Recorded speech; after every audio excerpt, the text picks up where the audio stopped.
esta pregunta de ¿para qué sirve la filosofía? La perspectiva más utilitarista de la sociedad, pues eso a lo mejor es que no nos sirve. Pero bueno, a lo mejor eso es insertado en el contexto actual de hipermercantilización en el que estamos, pero es que necesitamos a alguien ahí analizando pues, los fundamentos que constituyen nuestra realidad.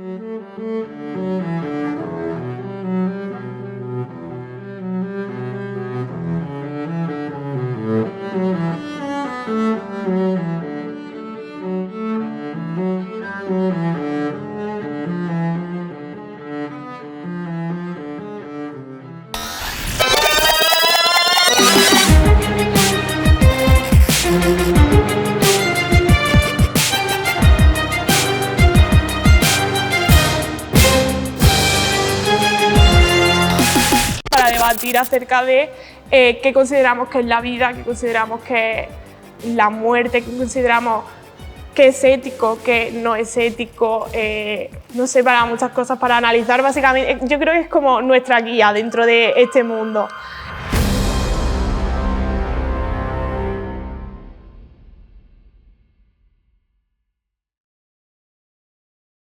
Esta pregunta de ¿para qué sirve la filosofía? Es como, yo creo que dentro de la filosofía en plan más académica es un poco que es controversial contestarla porque es que hay mil y una respuestas y yo creo que es que los filósofos a día de hoy tampoco nos ponemos de acuerdo entre nosotros porque es verdad que existe, por ejemplo, una postura pues, más analítica, más desde la lógica, ¿no? Que habla de que la filosofía pues, sirve para analizar los conceptos, analizar el lenguaje, pues eso, que conecta más la filosofía con la lógica y luego hay otra perspectiva dentro de la filosofía que se le llaman los continentales, que hablan más pues, de que la filosofía está relacionada pues, con preguntarse por la existencia, por el sentido, por la vida, la estética también, o sea que al final es como que hay dentro de la filosofía puede haber mucha división a la hora de contestar esa pregunta, pero no sé, a mí me gusta mucho pues hablar de que la filosofía es que en realidad no sirve para nada y es que a ver, para nada, pero una nada contextualizada, no una nada en plan, no sirve para nada. O sea, yo sí creo que lo que he estudiado sirve para algo, pero a lo mejor es una nada en el contexto de una sociedad mercantilizada, una sociedad totalmente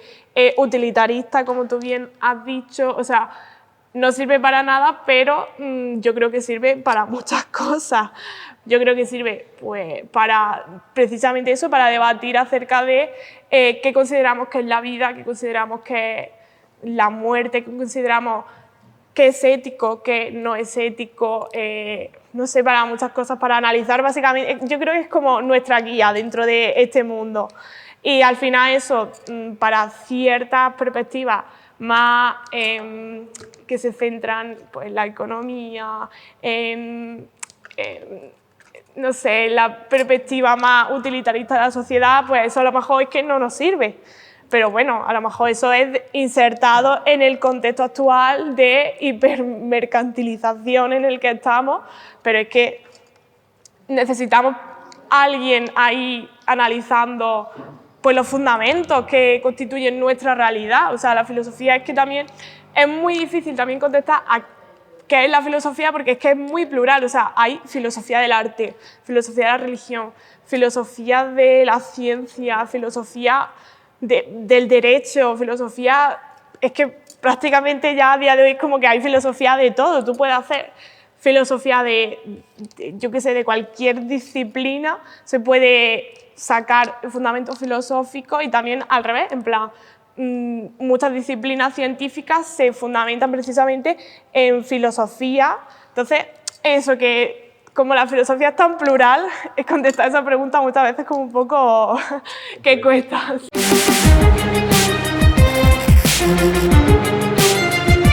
Miranda Fricker, que tiene un libro que se llama Injusticia epistémica, que básicamente habla acerca de,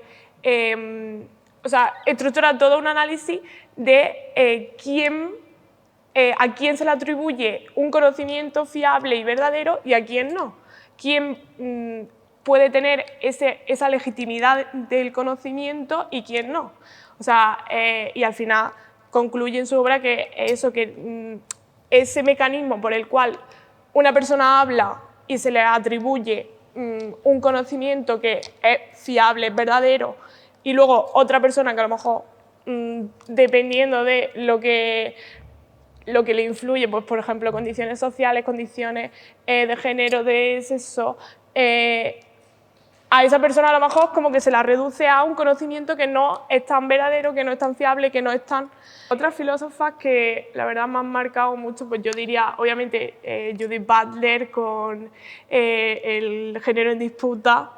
O sea, precisamente yo, esto es gracioso porque en primero bachillerato, cuando entré a primero bachillerato y di filosofía por primera vez, como que me enfadé un poco con mi profesor porque yo era rollo, solo estudiábamos hombres filósofos y yo estaba en plan, ¿y las mujeres? ¿Y las mujeres? ¿Por qué no estamos estudiando mujeres filósofas? Y entonces como que él me propuso que hiciera una presentación en clase, ¿no?, del filósofo, de la filósofa que yo quisiera, y precisamente la presentación que hice fue sobre Judith Butler, y entonces como que le guardo cariño a esa filósofa por eso. Entonces, Judith Butler, pues básicamente, o sea, es que yo creo que ha influido tanto en el feminismo como en la teoría queer, que a día de hoy yo diría que es una de las filósofas de cabecera más importantes de la sociedad hoy en día. Y, o sea, precisamente ella cuestiona el sexo como categoría natural. O sea, nosotros pensamos sexo, hombre y mujer, ¿no? Pues ella precisamente dice, ¿realmente eso es tan natural, tan biologicista como nosotros pensamos? ¿O influye en el género, pues eso, cuestiones sociales? ¿El género es algo que se performa o es algo que no se performa? O sea, es algo natural, performativo y, o sea, yo creo que toda su teoría ha hecho que, no sé, que desarrollemos tanto dentro, yo creo que también dentro del feminismo ha sido muy buena su obra porque precisamente hay un sector del feminismo, ¿no?, que se llama TERF, ¿no?, y que incluyen a las mujeres trans, y yo creo que toda su obra ha hecho que dentro del feminismo tengamos un gran avance respecto a eso y decir, oye, que mira que las mujeres trans es que también forman parte del feminismo, y yo creo que es súper importante por eso. Luego también otras filósofas que recomiendo, pues, por ejemplo, a mí me gusta mucho reivindicar la filosofía también medieval, y no sé, Christine de Pizan con La ciudad de las damas, que fue básicamente una revolución porque dentro de la filosofía medieval, pues no sé, conocemos a Agustín de Hipona, Maquiavelo, que bueno, Maquiavelo ya finales de la edad medieval, pero eso, que conocemos solo a hombres. ¿Y dónde estaban las mujeres? Pues precisamente Christine de Pizan, dentro de la edad medieval, que también había mucha censura, ella pudo sacar un libro que hablaba sobre los problemas de las mujeres, que afectaban a las mujeres, también combatiendo ideas misóginas acerca de las mujeres. Básicamente ella se imagina una ciudad en la que solo habitan mujeres, que es como, o sea, yo creo que es como que ella básicamente cambió el foco, le dio la vuelta y dijo, a ver qué problemas tienen las mujeres. Y básicamente todo su libro, La ciudad de las damas, es, yo creo que es muy clave también para entender el feminismo y cómo ha ido evolucionando a lo largo de los años, y cómo ella también pudo saltarse esa censura que estaba en la Edad Media y que y más afectaba a las mujeres. O sea, si afectaba a los hombres esa censura, una mujer publicando aún más.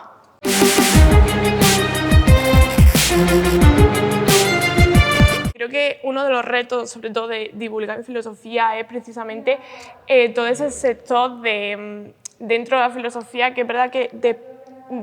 desprestigia un poco ese trabajo de traducción, porque al final es verdad que es un trabajo de traducción de, tú por ejemplo, entras a la obra filosófica de un autor y ese autor tiene un montón de conceptos, o sea, prácticamente es como que entra un autor y es como aprender un idioma nuevo, porque tanto dentro del existencialismo como dentro del feminismo, como dentro de la teoría queer, o sea, dentro del estructuralismo, todas esas corrientes como que tienen un idioma propio en el sentido de que usan conceptos que se han inventado esos autores. Entonces, tú como que tienes que hacer esa labor de traducción. Mucha gente como que opina que eso es quitarle rigurosidad al conocimiento o vaciar el conocimiento de contenido, cuando en realidad yo creo que sí. Por ejemplo, tú para explicar algo simple o de una forma que, por ejemplo, tu primo chico lo entienda, primero tienes que haber hecho todo el recorrido de adentrarte mucho en la obra de ese autor para luego volver a hacer el recorrido de vuelta y saber qué es lo esencial que tienes que explicar, que bueno, es secundario. Entonces yo creo que al final,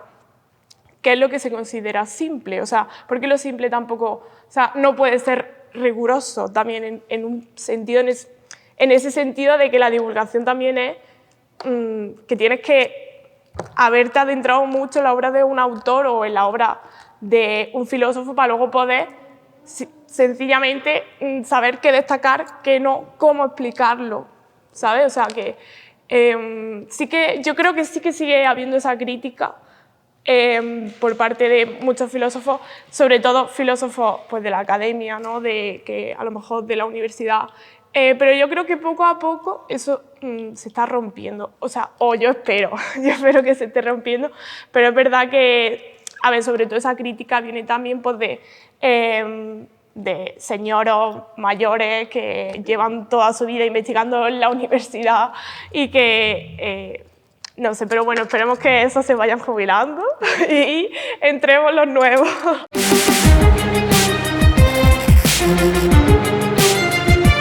Yo creo que el primero, mi filósofo de cabecera, yo creo que es Foucault, que me gusta mucho por toda su teoría acerca de las estructuras de poder y cómo esas estructuras de poder inciden en nuestros cuerpos, porque inciden de una forma u otra, nos condicionan, nos construyen, cómo construimos nuestra identidad, cómo nos relacionamos incluso entre nosotros. Además, Foucault yo creo que es como un autor súper... como que la teoría como que la baja a la tierra y no se tiene, por ejemplo, una historia de la locura muy guay, su libro de historia de la locura que básicamente hace un recorrido histórico, pero también filosófico acerca de cómo la locura se ha ido tratando en la sociedad, cómo se considera al loco, por qué alguien se considera un loco y qué hay detrás de todo eso. Luego también Vigilar y castigar, su análisis acerca de las prisiones, de cómo el sistema carcelario trata a, pues eso, básicamente a gente que entra a la cárcel porque influye en cuestiones de clase, de género, de sexualidad. No sé, o sea, yo creo que Foucault es como mi gran anclaje a la filosofía que como que me gusta mucho por toda su análisis acerca del poder. Luego también yo creo que otro filósofo que recomiendo, aunque es verdad que este quizá es un poco difícil, bueno, son dos filósofos, lo que pasa es que escriben una obra conjunta, son Deleuze y Guattari, que escriben El Antiedipo, que Foucault escribió en el prólogo del Antiedipo, que era una introducción a la vida no fascista, o sea que es verdad que el Antiedipo es muy difícil, pero yo creo que Deleuze y Guattari son también muy centrales a la hora de analizar exactamente eso, o sea, cómo el deseo capitalista, maquínico, ha imperado en nosotros. También hace una crítica, por ejemplo, a Freud, o sea que Deleuze y Guattari yo creo que son otros filósofos que me han marcado mucho. Y bueno, luego también, esto la verdad me enfada un poco reconocerlo porque es verdad que es súper canónico, o sea, es un filósofo como que todo el mundo lo conoce y no es tan raro, pero bueno, hay que reconocer también eso. Y yo creo que otro filósofo que me ha marcado mucho es Camus. De hecho, o sea, mi TFG hablo mucho sobre Camus, sobre el mito de Sísifo, el absurdismo, la idea esta de que la vida es absurda y tú cuando te das cuenta de precisamente la absurdez de la vida es cuando nos podemos enfrentar a ella, ¿no? También me gustaría hablar de otro filósofo que es verdad que yo creo que hace un análisis muy bueno de la sociedad de hoy en día, que es Bauman, que básicamente de él se extrae el término este del amor líquido, la sociedad líquida, en el sentido de que ahora mismo las estructuras que condicionan nuestra vida no son estables como por ejemplo lo eran en el pasado, sino que vivimos en la inquietud constante, o sea, entonces, y en la incertidumbre. Entonces, yo creo que Bauman hace, la verdad, una crítica muy certera y que ha influido muchísimo en la sociedad, en cómo concebimos actualmente la sociedad contemporánea. Y yo, o sea, es un filósofo que, es verdad que dentro de la filosofía como que hay mucha gente que lo critica porque es como que saca libros súper cortitos, saca un montón de libros, entonces como que dicen, está vendido al sistema, no sé qué.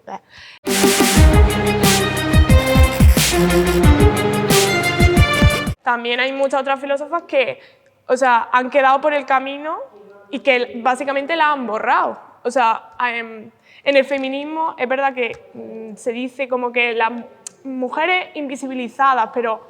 a mí no me gusta tanto invisibilizar porque esa palabra como que oculta un poco la actividad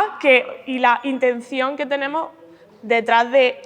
un acto. O sea, a mí me gusta más hablar de borrado, o sea, es una intención, o sea, no es algo casual. Había un borrado sistemático y deliberado. Y eso, o sea, yo creo que, bueno, también no solo pasa en la filosofía, pasa yo creo que en todas las disciplinas del saber, tanto en la historia como en matemáticas, también en la ciencia, o sea, hasta hace poco es cuando realmente ha habido un cambio dentro de la filosofía para reconocer a más filósofas y que haya más mujeres filósofas. Y a mí me gusta pensar esto del borrado como que tiene 4 niveles, ¿no? O sea, primero, ¿quién puede filosofar? O sea, ¿quién puede acceder a la educación? Digamos que esta es como una exclusión más material, en el sentido de que las mujeres pues, no hemos podido acceder a la educación porque es que se nos ha negado, o si hemos accedido, pues en el pasado a lo mejor te sacaban de la escuela para meterte en tu casa ya a trabajar, hacer trabajo doméstico o porque te casaban. Entonces, eso es primero una exclusión material que está ahí imperando. Luego también otro núcleo, otro nivel es ya no solo eso, sino la deslegitimación de incluso las mujeres en el pasado que eran filósofas, a esas mujeres no se las reconocía tanto como filósofas. O sea, a lo largo de la historia del pensamiento, por ejemplo, hay mujeres, sobre todo ricas o de la nobleza, que a lo mejor estudiaban filosofía o escribían filosofía, pero no las llamaban filósofas, a lo mejor las llamaban místicas, santas, ¿no? O sea, eso pasa, por ejemplo, con Christine de Pizan, que dicen que era una santa. También hay otra filósofa de la Edad Media, que es Hildegarda de Bingen, que o sea, a ella se dice que es una mística, pero es que era también una filósofa. Eso pasa muchísimo. Luego también, por ejemplo, el término de bruja, ¿no? O sea, había muchas filósofas que no se las reconocían ni siquiera como filósofas, sino que se las reconocían como otra cosa. También hay otro nivel dentro de ese borrado de las mujeres que es la falta de transmisión. O sea, que básicamente los textos yo creo que en el pasado había muchas mujeres escribiendo sobre filosofía, pero es que sus textos no se los copiaban, no los traducían, no los transmitían. Entonces eso se ha quedado por el camino y, por ejemplo, de Hipatia. Hipatia era una filósofa de la antigua Grecia que era pitagórica, perdón, y ella, o sea, nosotros conocemos de su existencia de las crónicas que la describían, pero obras suyas no han perdurado, o sea, nosotros no tenemos obras de Hipatia, que también hay como debate dentro de la filosofía, porque por eso mismo hay muchos filósofos que dicen que Hipatia realmente no existió, que Hipatia era como un personaje inventado, que se inventaron, pero porque es que si no se la transmitían, no tenemos su obra. Es que, y eso pasa mucho dentro de la filosofía, que no se la transmitió y pues su obra se perdió.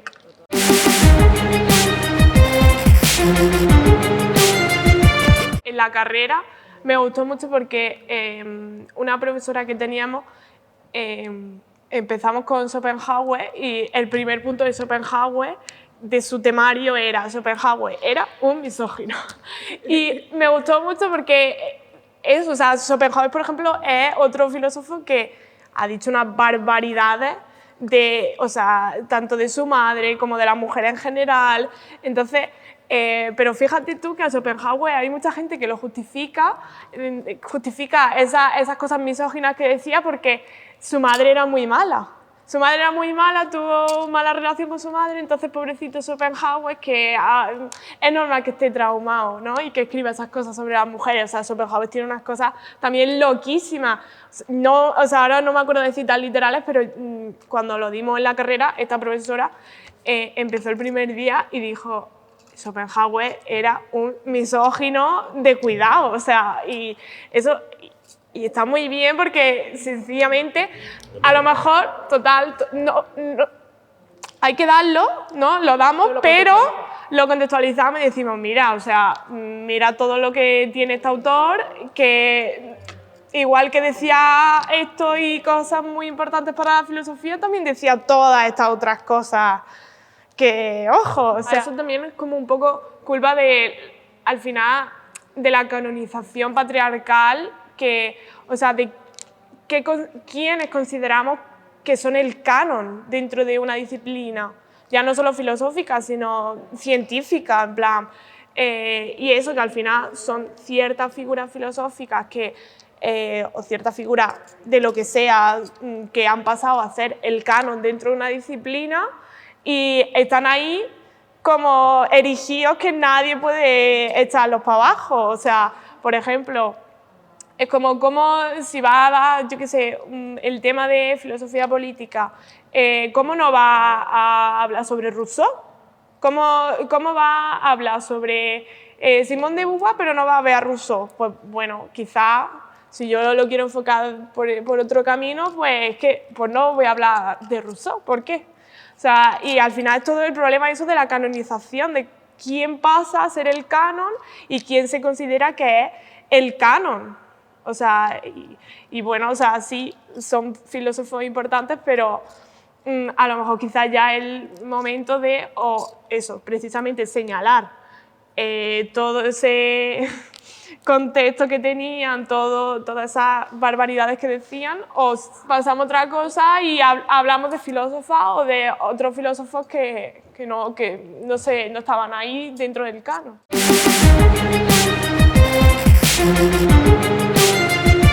¿Has recibido críticas por no ser un hombre triste, encorbatado, divulgando filosofía, por así decirlo, ¿no? Pues sí, o sea, es verdad que lo recibí un poco al principio, pero luego yo creo que la gente ya se calmó. Pero sí que he recibido sobre todo esta crítica de que como la necesidad, o sea, que yo al final entiendo también esta crítica dentro del feminismo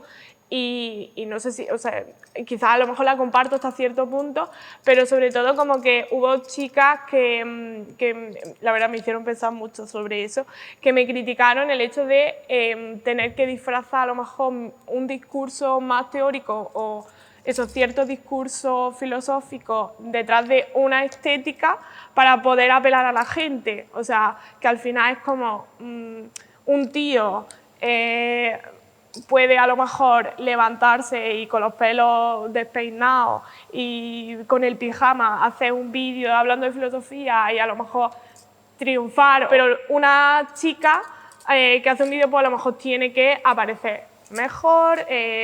no sé, como a lo mejor ir maquillada, ir vestida de tal forma. Entonces como que me hicieron esa crítica de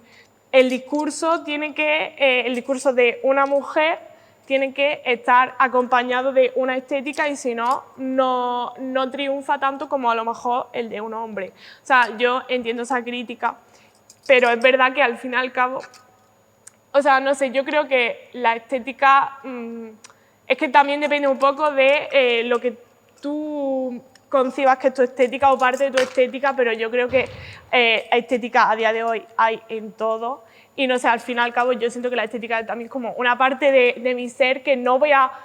separar de mi afán de querer hacer vídeos. O sea, si yo al final a lo mejor salgo con mi amiga a tomarme una cerveza y me visto así o me pongo de tal forma, pues igual me voy a poner, pues yo qué sé, para hablar de filosofía o para debatir sobre filosofía o para hacer un vídeo de divulgación de filosofía. Entonces, ¿por qué me voy a disfrazar? ¿Por qué me voy a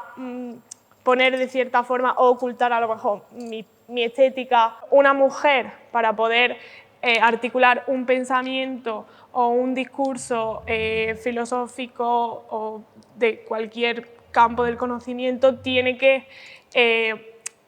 disfrazar, o no disfrazar, pero presentar sus palabras desde una estética, porque si no, no es escuchado. Las mujeres, al final, como que, aunque no queramos, caemos en ciertas retóricas patriarcales que nos obligan a mostrarnos perfectas, mostrarnos maquilladas siempre, mostrarnos, pues eso, con cierto discurso, con una estética, o sea, y entonces yo entiendo la crítica de dónde viene, incluso como que puedo estar de acuerdo hasta cierto punto con esa crítica, pero es que al final eso, o sea, así soy yo y sencillamente es como que desde ahí quiero hacer también un poco mi lucha.